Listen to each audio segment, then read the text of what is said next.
Welcome to the Joy of the Hang. Welcome back to Joy of the Hang. Sharon and Lauren here, and we're really excited to share some great news. We want to thank all of our Hang Squad members and all of you listeners out there for helping us reach 500 downloads. And yay, woohoo! So we've had 5 episodes and now over 500 downloads. So we're super excited. Thank you all for listening and for being here with us.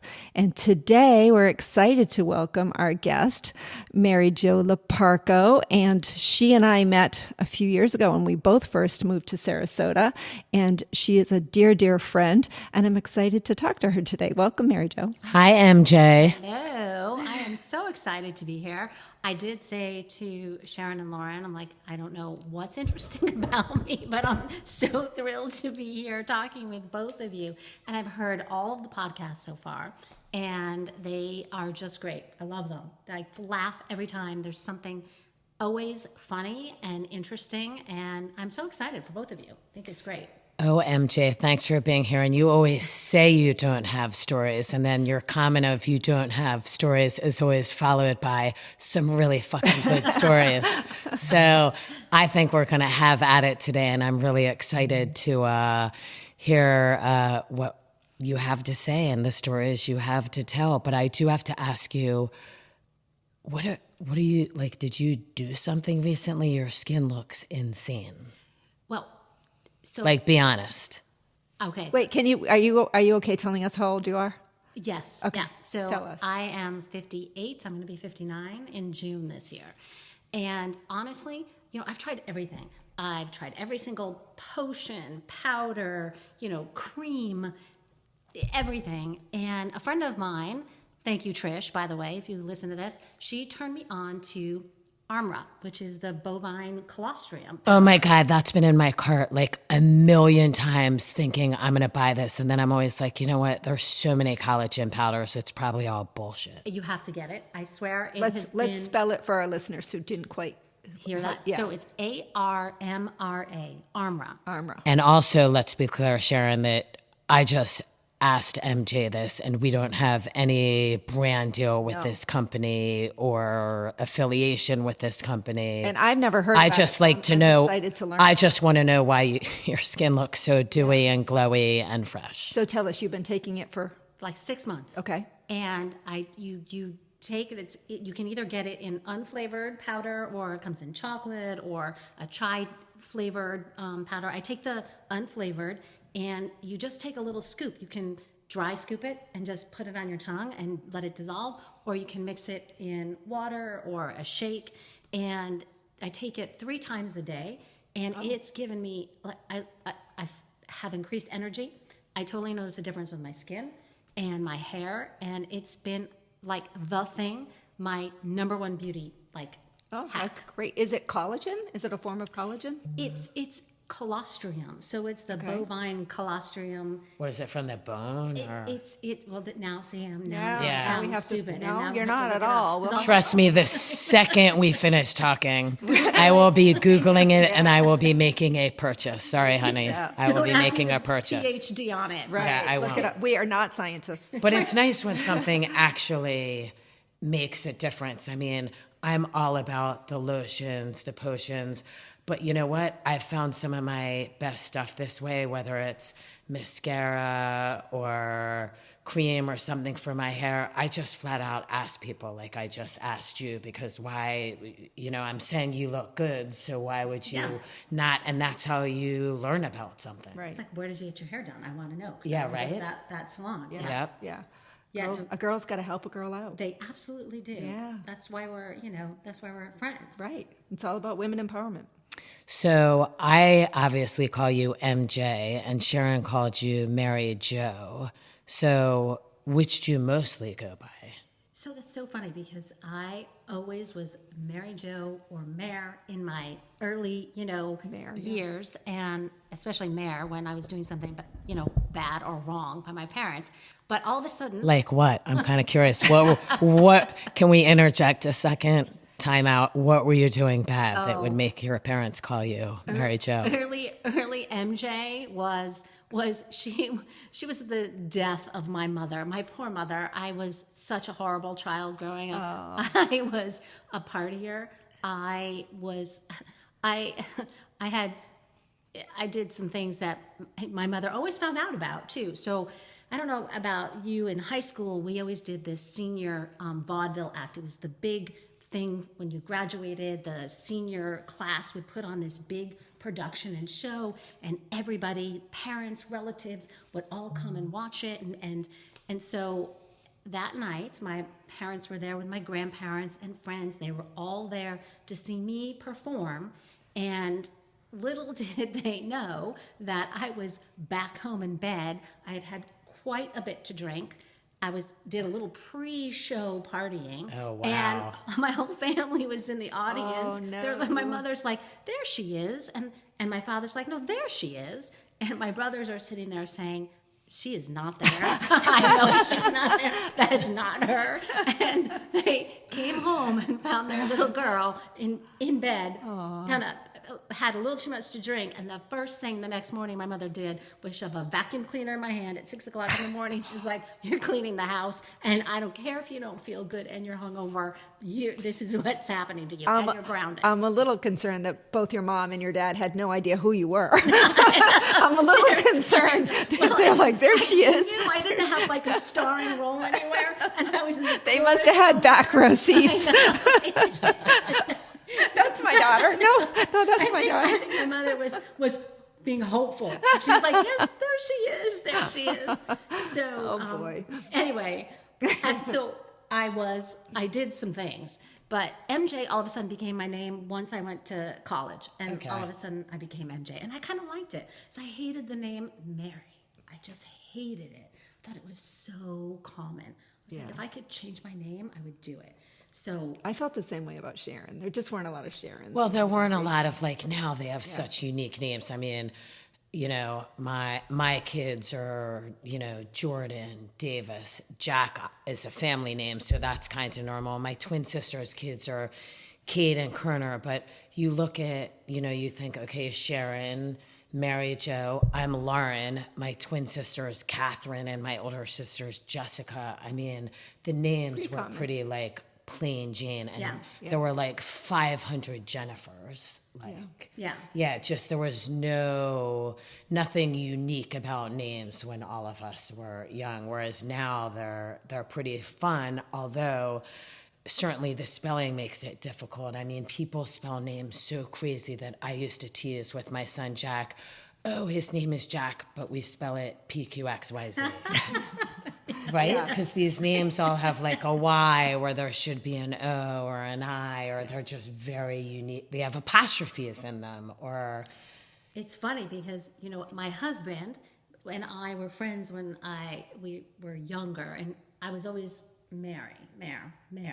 And he still to this day does not like calling me MJ. And I am Mare to him. I am not MJ, because MJ is like a different person than Mare was back in, you know, grade school, high school. But I get that because my twin sister, who's Catherine, and I've always called her Kath, like C-A-T-H, for our entire lives.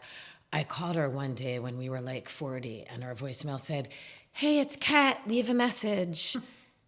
And I didn't even know what to say. I was like, wait, what? Like, Kat? Like, you can't change your name at 40 years old. Like, what? So I still introduce her as Kath. I just cannot call her Kat. It would be like if she changed her name to John. I just can't. It's not like... How does she feel about that when you introduce her that way? She seems fine. It's just I would pause on it. I mean, names are an interesting thing, especially if I think where I grew up, you know, suburbs of Philadelphia, played sports my entire life. It's very big to call people by their last name. Yep. So in fact, I call all my friends by their last name. My husband and his two brothers call me by my maiden name, which is Trope. They call me Trope, Tropey, Tropester, you know, and sometimes when I'm introducing my girlfriends from my youth to new friends like you guys, I take pause because I want to call them like my girlfriend Charno her first name is Maria, but I always introduce her as Charno, and people say, wait, what's your name?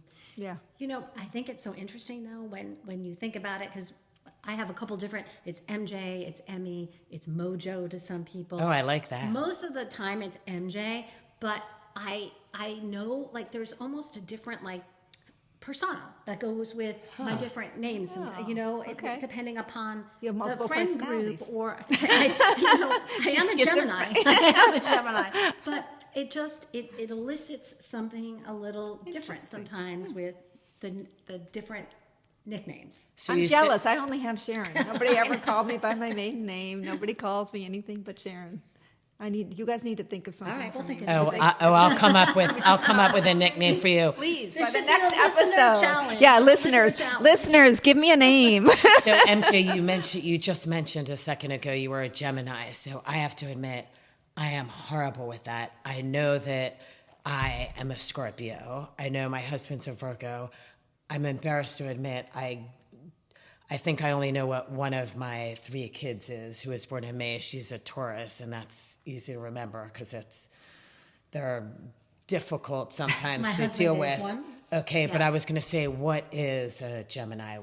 So it's the twins, and it's the different personalities. Oh, that's the scale one? No, Yes. that's Libra. That isn't way, it? the twins are Gemini's the twins. Is the twins. Yeah. And I feel that I am totally a Gemini because I can be like just in this great mood and out there, and then all of a sudden I'm like, you know what? Nope, I'm in a totally different mood. I'm totally So you're a a Gemini. stereotypical, I'm stereotypical. Gemini. Yep. Sharon, what are you? Pisces. And what do they say about Pisces? 2 fish. Very emotional, sensitive, highly sensitive. I'm definitely a Pisces, yeah. I You're a would say. typical, like, I think in a lot of ways, but I'm on the cusp for Aries because I'm March 18th, so it's towards the end of March. So I'm also very strong-willed and independent, and that's more of an Aries. yeah, you're definitely independent. Yeah. So, but anyway, I have a question about. I know you shared with me you went to college, but There's a big but. there. tell me what happened. My life has been anything but traditional in the sense of getting married, having babies, going to college, graduating. I've done everything different. Yeah. And not that it was ever intentional. It just kind of happened that way. And college being one of the first things, I just didn't know at 18 years old what I wanted to do. And Who does? I was not ready for college and the independence of college and everything that went with it. And I wasted my time there. I didn't go to classes. I partied too much, and I ended up flunking out of college. And at the 3rd semester, my parents said to me, "We're not paying for this anymore. So you need to either shore up or get out." And so I got out. And it was a wake-up call because all of my friends were in school, and it's like I came home and it's like, what am I going to do? I'm such a loser. But my parents would not let me just sit home. I had to go out and get a job. Wait, can we money. pause there for a second? Mm-hmm. You thought you were a loser because you flunked out of college? Because I flunked out, yeah. Yeah. And all my friends were in school doing the thing. And I was like, wow, why can't I do that? Mm-hmm. And I said, what's wrong with me for not having, doing that? And so I went to work. And the thing about me is... What'd you do for a job? So I didn't even know what I was going to do. I was like, well, I'm going to go work in an office somewhere.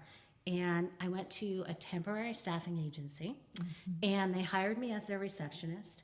And I just worked really hard, and I'm smart. I am really smart. I will do anything. I will research. I will be the one who goes above and beyond. Yeah. And I was lucky because they recognized that in me, and they took me under their wing. They hired me and put me in managerial positions. I became a recruiter, and I kind of started my HR career that way, but I needed different learning. I needed to learn on the job and not in school from a textbook. Yeah. I didn't know that, but I just thrived, and I was so lucky that people recognized that I was smart and capable, and they just kept giving me opportunities, and I just blossomed from there. But it wasn't your traditional like trajectory at the time. And so, but see, to me, that's such a great story to tell, and I love how you tell your truth, because we're not all the same, and we don't all learn the same, and the path that one person is set on shouldn't be, the path that everyone else has to go on. And, you can certainly be successful in so many different ways. You don't have to go to college to be successful. I definitely think you need to work hard, but I think that that's a great story for you to tell, and I think you should share it with anyone and everyone, because it's inspiring. Right, and several entrepreneurs, many multi-billionaires, didn't graduate from college, so it's not not the uncommon, end all. It's not the right? end all be all. Uncommon. Well, and let's be honest, there are a lot of kids, and I put myself in that category as well. I was privileged enough to have my parents pay for 4 years of college, and I partied a lot in college, and I'm not sure if I took it as seriously as someone who was maybe had to take out their own loan to go to college. I did it. That's what you were supposed to do. Everyone who grew up where I did outside Philadelphia in a fairly affluent area, went to college. Yep. And I, like I said, I certainly partied a lot and had fun, and so I don't think that necessarily the route I went, made me any more prepared for life than the route you went. And in fact, I think you probably were way more prepared for life in the route you went. I'm so much more comfortable saying this now than I was even 10 years ago. I mean, it really was such a Stigma. A stigma. Thank you for that word. See, apparently I missed that class. But it was such a stigma to say I didn't graduate. Yeah. And I think I can say now proudly that I didn't, because I know what I've done all these years. Yeah. And I see how I turned out. But it was hard, initially to kind of hide that. I did. I hid it because I was embarrassed. But you are one of the hardest working women that I know. So I do. Which is funny, because that was my first impression, meeting you. When I met Steve, your husband, who whenever you see him always has a huge, big smile on his face, and we love Steve. Of him. We love him. We love Steve. Shout out to Steve. A big teddy bear ready to give you, a big hug, and then I met you, and I thought, my posture straightened, and I looked at you and thought, oh my gosh, she looks like a PhD, a CEO of a company. She looks like someone who has all her shit together, and that was my first impression of you. Like, oh my gosh, she's gonna have a conversation with me and think I'm an idiot. And if my mother's listening or she hears this, she's gonna love you. I absolutely love it, because I think she had some questions. Early when I came home, she's like, "Oh my gosh, what's gonna happen?" But no, and Steve. Speaking of Steve and talking about hardworking, we grew up in Greenwich, Connecticut, and talk about affluent, but we were not that, right? So he came from a blue collar working family, as I did. His dad was a garbage man, and Steve went to Columbia, and he was gonna make it and exceed no matter what. So you want to talk about hardworking? He is super hardworking, and I try to just kind of, I am hardworking myself, but it's hard to slack when you're with him too, because you just want to kind of rise to the occasion. So I have a question about that, not to interrupt you, but I know that you and Steve didn't get married till you were 50, correct? Yep, that's right. And he had been divorced and has 3 children, so you got a bonus family when you married him. So tell me about why you stayed single, or maybe you weren't single, maybe you had other long-term relationships and just didn't get married, but explain to me that path. That must have been, all your friends are getting married and having babies, and you're at a point in life where you're focusing on your career. Yeah, because if you talk about stigmas, I mean, Yeah. you talk about stigmas with dropping out of school.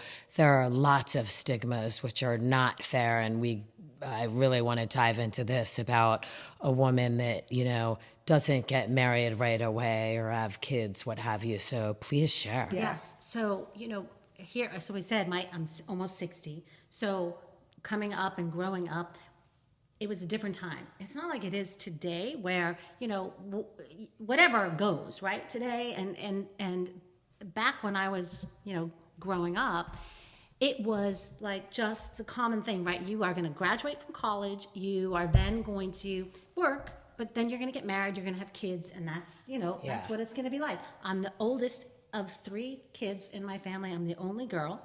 So also a little bit of pressure. Maybe I put the pressure on myself that I am the girl here. I'm the oldest. I need to get married first. I need to have, produce grandkids for the family. So none of that was in the cards for me.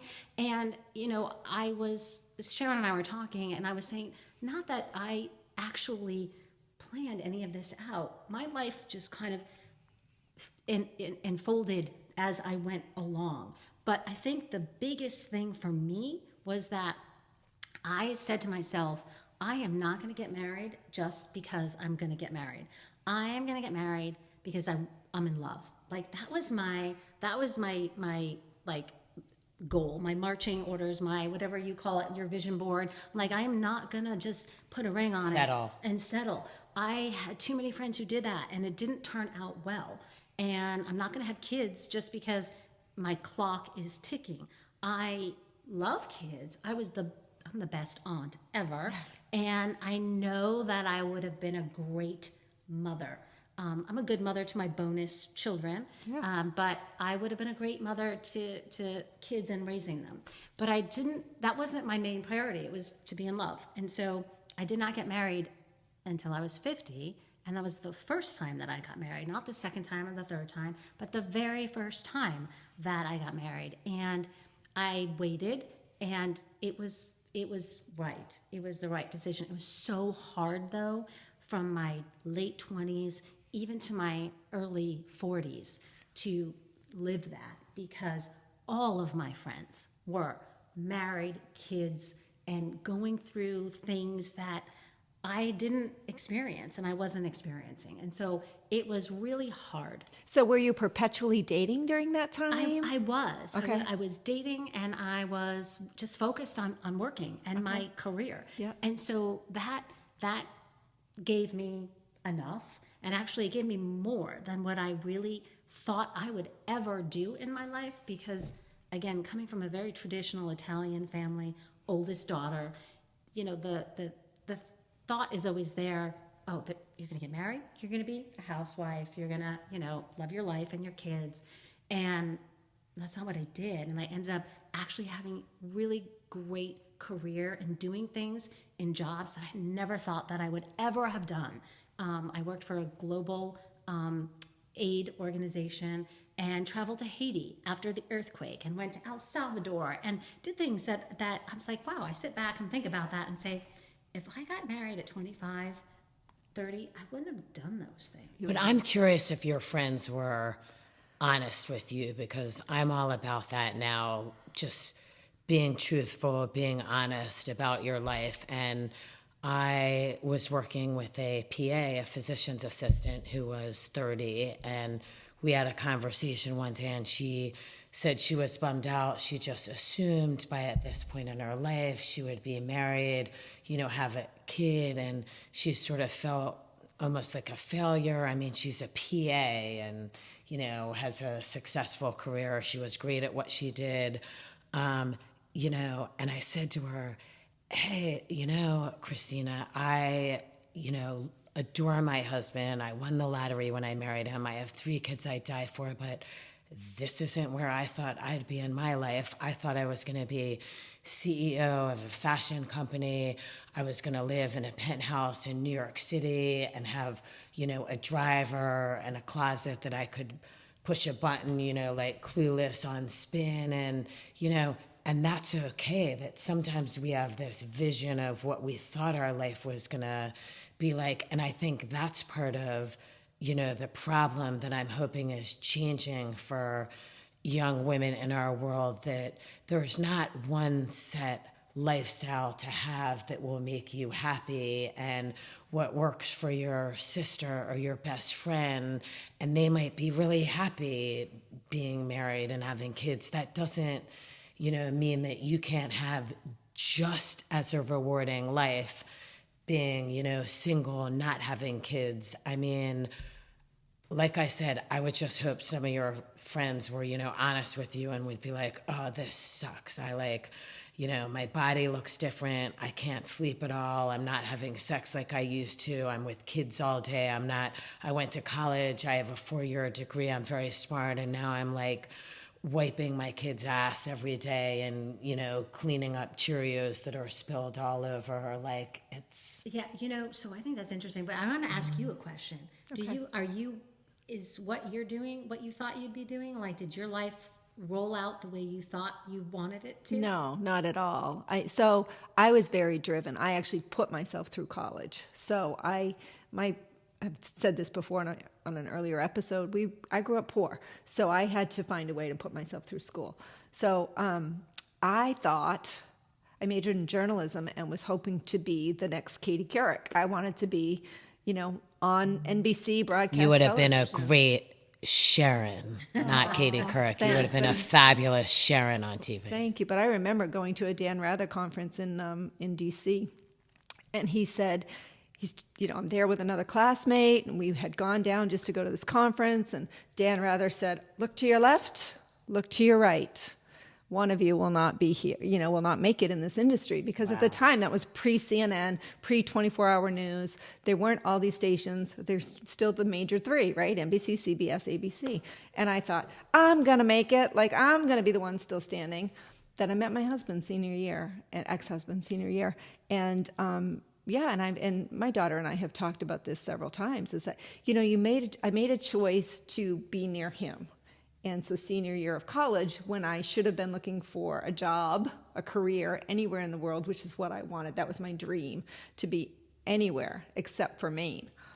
Met my ex-husband in Maine, ended up moving back to Maine and pursuing a whole different career. So that's always been, obviously I'm happy that I had my children. I love them dearly. So I let go of my career to raise a family. The demise of my first marriage started for me when my second child was born and I became a stay-at-home mom and gave up the new career. I was in hotel management for several years and was doing very well. But we decided that I would be a stay-at-home mom. And it was difficult when you're used to being independent and paying for things yourself and doing everything alone. And then all of a sudden, you're dependent on your partner to pay all the bills, to give you an allowance to get what you need, or if you want to go buy whatever, you have to ask them for money. So it was really a difficult transition. But yes, I've always regretted not pursuing my career as much as I love my children and was happy that, that chapter of my life happened. I think it's so interesting in thinking about, now at this age that we are. How old are you? I'm 53. Okay, so you're almost there, but you're not. Right, but still, I consider that the same. Yeah. Like, It's interesting to me to think about. Okay, I am for the most part really happy with how my life turned out, right? And I can say that now and feel good about it now. I wish that I had more acceptance of myself and what I was experiencing when I was experiencing it at that time. Yeah. Because, right. To your point, and the point I think that is so important, is that, your life is never going to be everything that you want it to be. And sometimes that's going to be. Or thought it would be. Or right, or thought it would. And sometimes that's a good thing. And you know what? While you're in that experience, why don't you just enjoy it? Yeah. And live that experience instead of thinking like, oh, I wish I was that, or that. Like I wish that I had done that more. Yeah. While I was going through it. Well, and you're right. Don't live with regret. However, you do have to. There's a piece of you that's kind of like, there's something inside of me that had a dream, right? That wanted to be something. And I was something to my family, but it never went away. There was always this yearning, like, I should be doing more with my life. But look at what you're doing now, which I think is so Which cool. is fun, yes, right? Which yes, is fun, yeah. I mean, I think that's But great. I wouldn't trade my kids for anything, so just to be clear. I'm sure they're- Haley will be editing this podcast, and I want her to know that, no, I wouldn't trade Nobody that would, but I don't think. But it's hard to have it all, is what, right? I mean, Yeah. you always say you can have it all. It's hard to have it all. Well, I think life is about choices. Yeah. And anyone who tries to suggest anything different, I mean, you are constantly and consistently on a daily basis making choices in your life. Sometimes we make the wrong choice and, we try and rectify it or hope that next time when we're presented with something similar, we make the right choice. But life is about choices. It is. And I think, too, sometimes maybe you don't even know that you're making them, but you are. It's almost like passive choices. So going to the kids thing and being, not having my own biological children, and I didn't adopt either. I was graced with bonus children who are wonderful and beautiful. I didn't raise them from babies, but I don't know that I made the decision, obviously, not to have children, but I don't know if it wasn't like I was walking around saying, I'm not going to have kids, I'm not going to have kids, I'm not going to have kids. Right. But somewhere in the back of my head, I was like, well, I'm not going to have kids until I'm ready to have kids. But then all of a sudden, the clock, my time had passed, right? Yeah. But I think that was still even a choice I made, but maybe I didn't recognize it at the time. Right. Do you have regrets that you don't have biological children? That's such a good question. There are days when I do. I feel sad a little bit that I missed out on certain things. And then there are days where I was like, you know what, maybe I didn't for a reason, right? I mean, because I can be really selfish sometimes. I'm like, I don't know if I can do this for my child. Oh, right? they take the selfish. I don't think they take that's it right out of you. That's almost a trigger word for me, though, because you mentioned that as selfish, and I don't see it that way. And I say it's a little of a trigger word because I don't like mean women, and I've heard women with kids refer to women who choose not to have kids as being selfish. And I love my 3 kids. I would die for my 3 kids. If I could go back, I would do it all again and have my kids. However, I do think you could say something like kids are overrated in the sense that when you take a new job, you move somewhere, you are analyzing things in your life, trying to figure out the pros and cons. I think if people really sat down, when they were very young and, 20s, what have you, newly married, and did pros and cons for having kids or not having kids, nobody would have them. And I'll take it a step further. I feel like there are a bunch of people who have kids because, or at least did when we were all young, because they were thought that's what you do, that's what everyone thinks is normal, and they didn't want to be judged. Yeah. And how sad is that? Like, shouldn't we all be able to do what we want to do and have it be normal and not be looked at as though because you make a choice, as I said, and life is about choices, a different choice than somebody else doesn't make your choice worse, better, wrong. It's just different.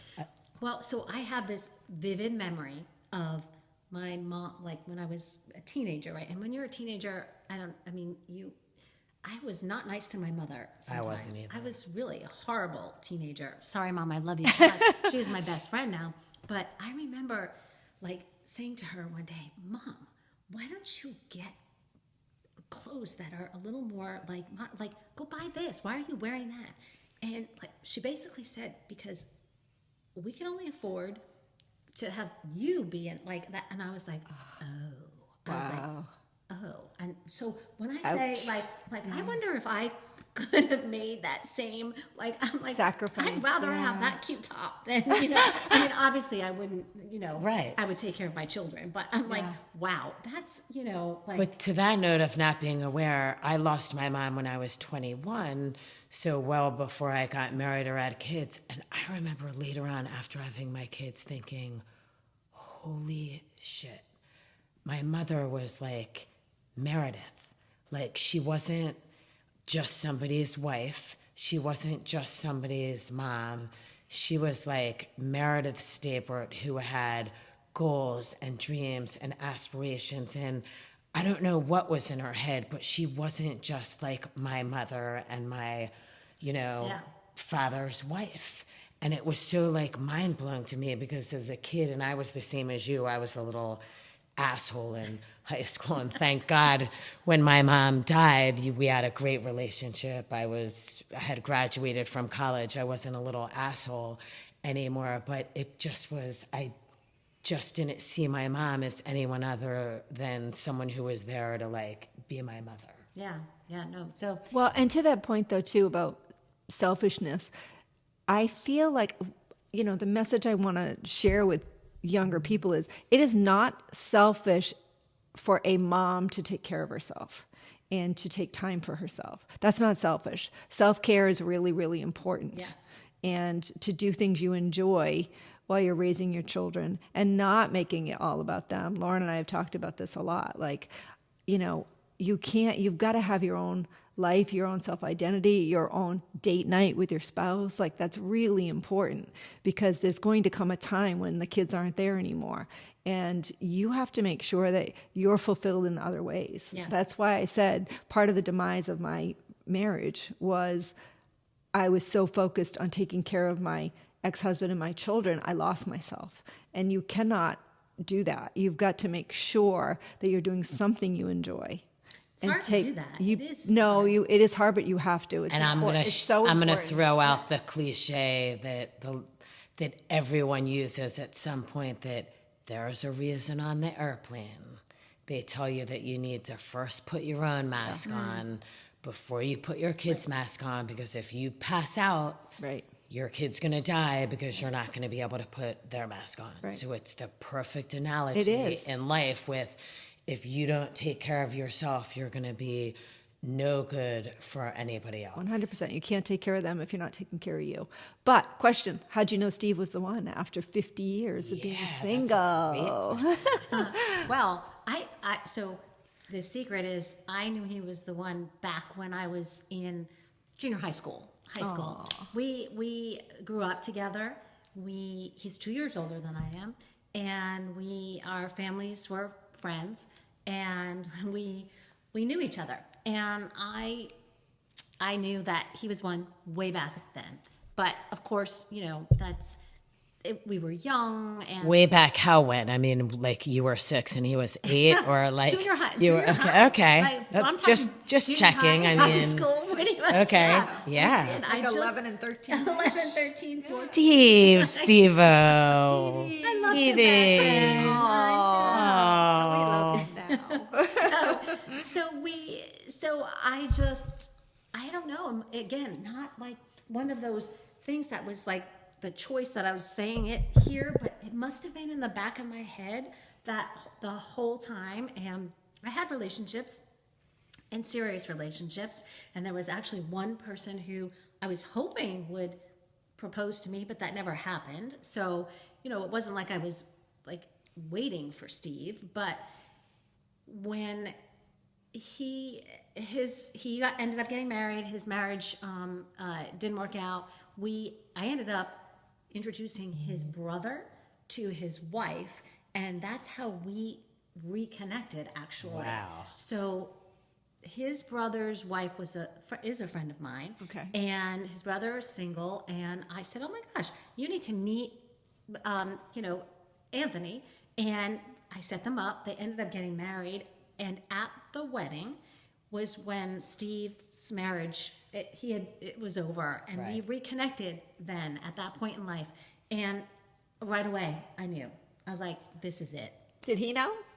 Yeah, I'm going to say he knew. He knew, too? Okay. He did. but it wasn't easy. I mean, there was a divorce that was happening, Kids young involved. kids, and it was not easy. How long did you date before you got married? 15 years. Oh, wow. And you've been married 5? 5 years we've been married. Okay, that's what I thought. But we did the slow roll, and honestly, for us, we knew we weren't having our own children, and we said, the reasons for us to get married are, we love each other and we're committed to one another. So that's was the most important thing. So for you, what's the hardest part about being a stepmother or a step parent? Gosh, that's a great question. That's so hard. It's going to be so hard. It's hard to have your own kids, let alone treading the line between what's okay and what's not okay with someone else's kids. So that is like one of the things that I was so nervous about in the beginning was I didn't want to be, I'm not their mother, I'm their stepmother, and I never even really took that on. I was more of their really good friend, and that's what I wanted to be, and I wanted them to be comfortable with me, but I didn't want to, I was afraid to discipline them at all because I'm not their mom, and I didn't want to jeopardize my relationship with them or their dad, and that never happened. But that was kind of difficult, and it was a little difficult to maintain my mother calls it being gray. When you are the mother-in-law or the in-law, or she has to being beige. I'm sorry, she's like has to be beige, and I really had to make a conscious effort to be beige and not be. It's not about me. It was about them and their relationship with their mom and their dad and making it good for them. It wasn't about me. So I had to be really kind of disciplined in just kind of staying in the back and not making things about me. So is that the advice you'd give other women that are going into it? Did that work for you? Is that what you, okay. It did. And for the children? It did, because I wanted them, it was all about them and having them be okay and have a good relationship with their dad and their mom. Yeah. And I knew, and I was hoping that years down the road, they would, as they matured, they would recognize that, you know what, she's not an awful person, and you're not the evil stepmother. She's not the evil stepmom, and they do, and so it was worth kind of sacrificing some of that. Like the reason why I love Steve so much too is his kids are like his priority, and I'm like, you know what, I don't want to be with somebody whose children aren't important to them, and so well said. So it was hard going through it, but it was worth it. Yeah, definitely. I don't know if that's the answer for that, but it is a long answer. But I think it's more about kind of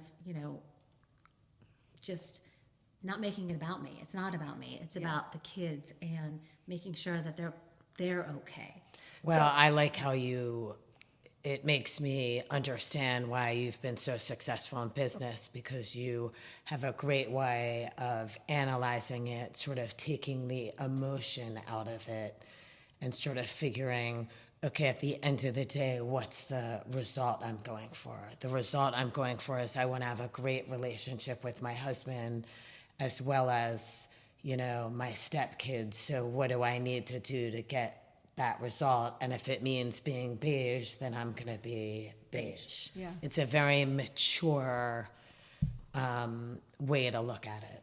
Not always that mature, but ask my teammates and my colleagues today how mature I was in the office, because I was not very mature. So what's because you finally found out he was the one after dating other people, and so what's a talent he has besides being an unbelievable cook? Because he was he is a great here cook at Sharon's for the Friendsgiving, and he made these unbelievable meatballs, and I was not shy when I left of taking You got some. I know he got some. I think I took almost more than half the leftovers in a container that took me if one day to eat at home. And usually people ask you, oh, do you want to take some? And people are like, no.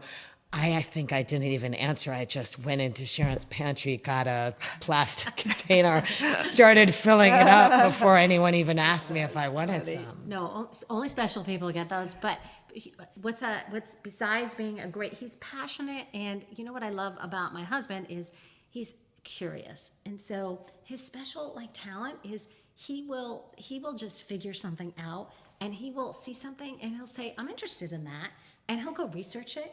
And he'll just figure it out, do it, or give us an experience, and I just love that about him. I just love that.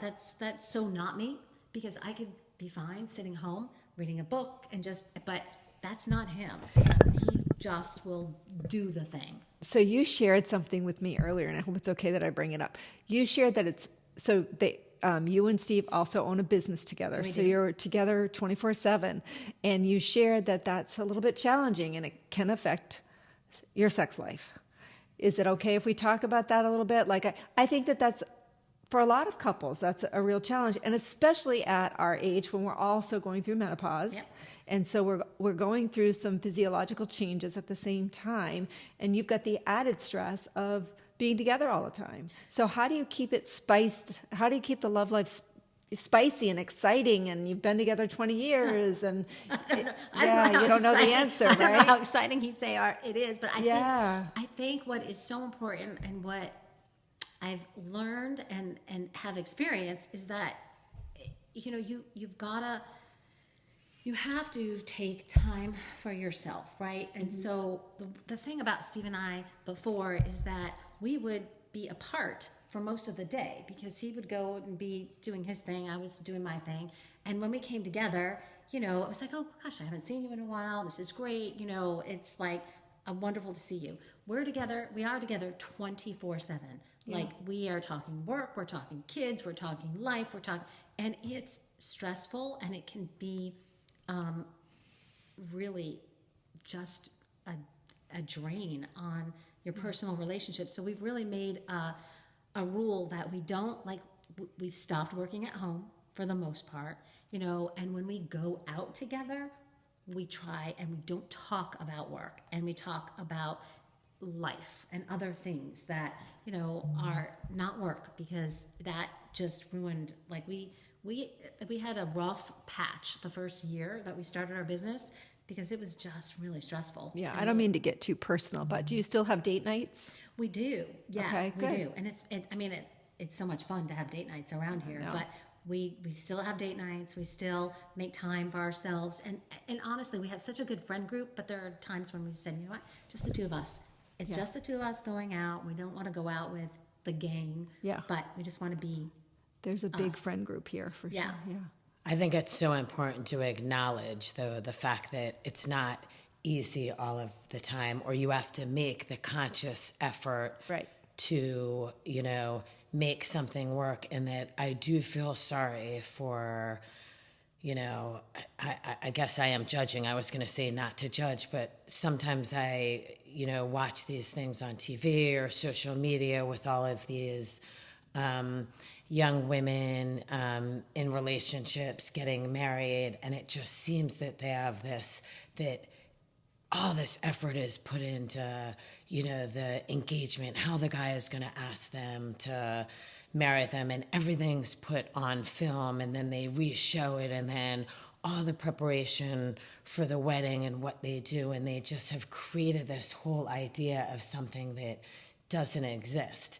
And when you get into the, nitty gritty, and you're dealing with maybe health issues or finances or difference of opinions and families, it's hard. Yeah. But I think if you can own that, and that that's reality, and that you realize you have to communicate and make effort, and at the end of the day, what's your priority? Your priority is your marriage, your partner, your spouse, and doing what you need to do to foster that relationship, it works. And it's just so refreshing to be honest. And I felt that way, on a slight tangent here, when I had my first kid, that, to have someone say to you, hey, it's when you have your first kid, it's totally normal at 3 a.m. to think in your head, just shut the fuck up. Like, eat your like food and go to bed. And it's not lovey-dovey perfect all the time. There's nothing wrong with you that's real. Because I don't think it helps anyone when you foster this idea of everything being perfect all the time. It's just not the way it is. No, it's not. And if you come into our house sometimes, or even at work, and you hear the two of us talking to each other, you'd be like, are they really married? Or like, what's going on?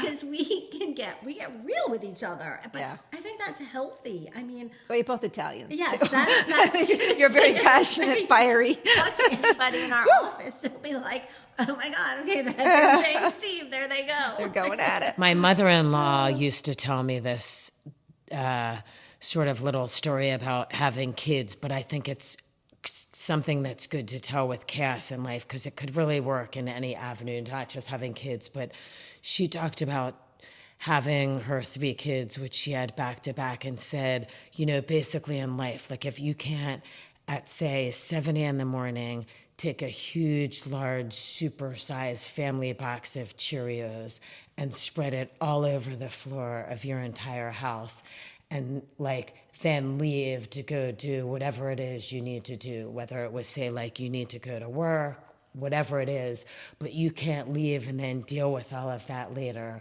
you're never going to survive. And you could use that example for having kids, or you could use it just for example of, you have a very serious job, you got to leave and be able to deal with that later, that life is chaotic and you can't have everything perfect all the time. And you're going to leave your house a mess, and someone might come over later and you're going to have fucking shit everywhere and Cheerios everywhere, and that's life. So here's a question to that point. So do you make your bed every morning before you leave the house? Absolutely, categorically, 100%. No. I wish I did, because I read all the books that they say that people who make their bed are more successful, but I never have. I don't. So my answer would have been 100% yes up until a couple of months ago, because this is why I get up first every single morning, and Scott gets up like half an hour later.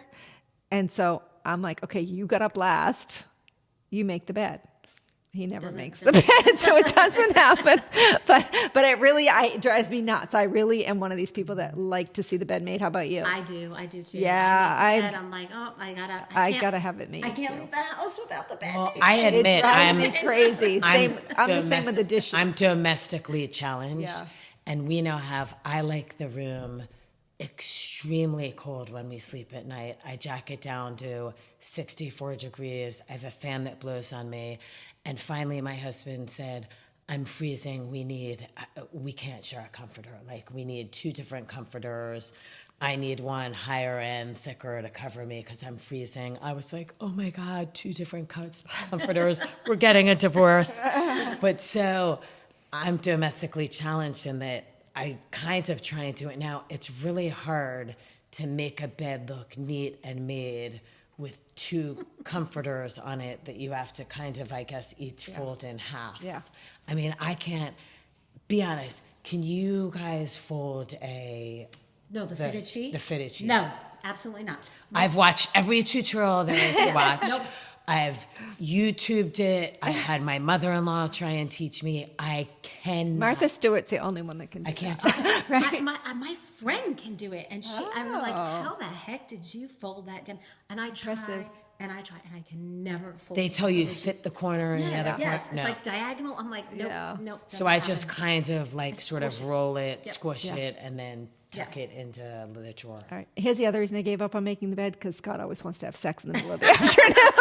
So I'm like, what's the point? That's a good reason. We're just going to be in it in a few more hours. You know what? Guys do not care about that. See, honey? I once had a woman say to me, like, well, my husband should know how much I care. I keep the home perfectly neat, and when he gets in bed at night, the bed is perfectly made. And I'm like, honey, give him a blowjob, and that's all he cares about. Like, trust me. And it's the same thing. Like, my husband cleans all the dishes and puts them in the dishwasher, and I'm like, oh my what, honey? That's the best thing ever. Like, you got to know. Oh, I just read in Dr. Ruth's book, everybody, if they heard the last episode, knows, well, they're going to hear the next one, that I've got the Sex for Dummies book. And she said, food is not the way to a man's heart, like we were taught as young girls. Sex is the way to a man's heart. And I think Scott would say, as long as I have a happy wife and sex more often than I have, then I'm good. Yeah, he's happy. So, well, anyway, we've loved having you here. Thanks for coming, Jay. I consider Mary Jo and Jay. Mayor, Mojo, I love it.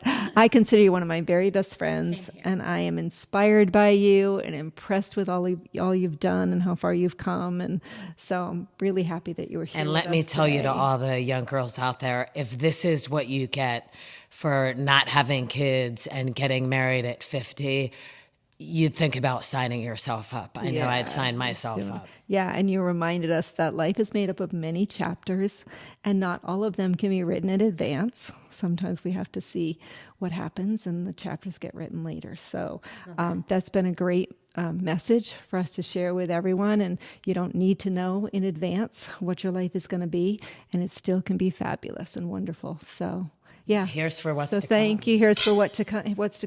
Cheers. Cheers. Thanks, everybody. And what a peace. Peace out. Wait. We forgot before we peace out. Our question that we asked. Sorry, listeners. Gosh. Wait. What's the advice? Sharon, you're going to get a spanking later for that. Yes, you are. I prematurely peaced out. Okay, so the question is, what advice would you give your younger self? So I think it just comes down to this. Be you. Be you. Love it. Yeah, be you. Be you. All right, now we can cheers. Now we can cheers.